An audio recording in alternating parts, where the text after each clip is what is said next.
Hey guys, I'm here today to talk to you about a theory that interests me a lot called neuroplasticity.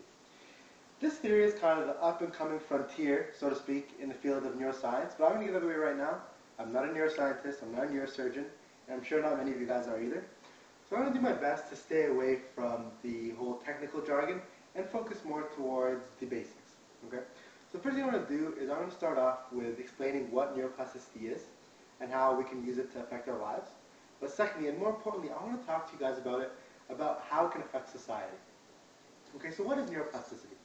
Neuroplasticity is the theory that describes how our brain can actually shift its architecture as a result of our feelings and our experiences. Okay, but just to make it more clear, let's go through a little diagram. Alright?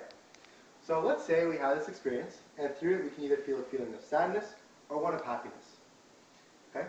So let's say throughout our life, whenever we encounter this experience, we allow ourselves to feel sadness. Okay? What happens is that over time, our brain will actually shift its architecture in order to make this pathway more prominent. As a result, anytime we experience this experience, we will feel an automatic feeling of sadness. So automatically, this experience will feel sadness because the brain has structured itself to do so. However, let's say one day we come across this feeling of neuroplasticity and we want to try it out. So what we'll do is when we encounter this experience, we'll do our best.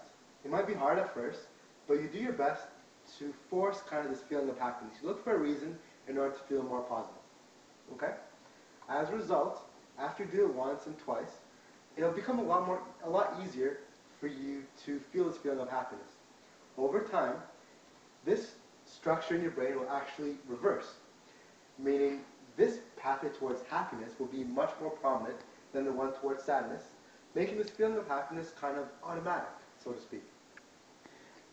By going through this explanation, we've kind of shown how we can change a feeling of automatic sadness to one of automatic happiness through neuroplasticity. Now, we can do this for pretty much any experience. So, what does this mean to society? Well, first off, approximately 10%, 1 in 10 of Americans above the age of 18 use antidepressants. As a matter of fact, antidepressant use increased 400% in the last 2 decades. So let's think of the pharmaceutical companies. That means they've taken a lot of money from other departments and shifted it for the manufacturing and marketing of antidepressants because of this growth. So with all this being said and done, let's focus this all down. This really all depends on you. Do you want to be more positive? And if so, are you willing to make the conscious effort in order to do so? If you are, it's scientifically proven that you will actually become more positive, and as a result, people around you would hear about neuroplasticity, could try it out, and they'll be more positive as well. Over time, this theory will gain traction, and as a result, more awareness. The more people that know about it, the less people that are depressed. We can decrease these numbers because of neuroplasticity.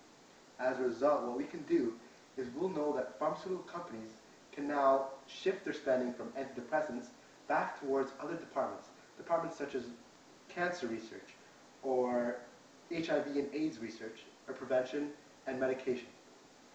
As a result, we can really change the world of neuroplasticity. So I thank you guys all for listening to my presentation, and let's change the world together. Thank you.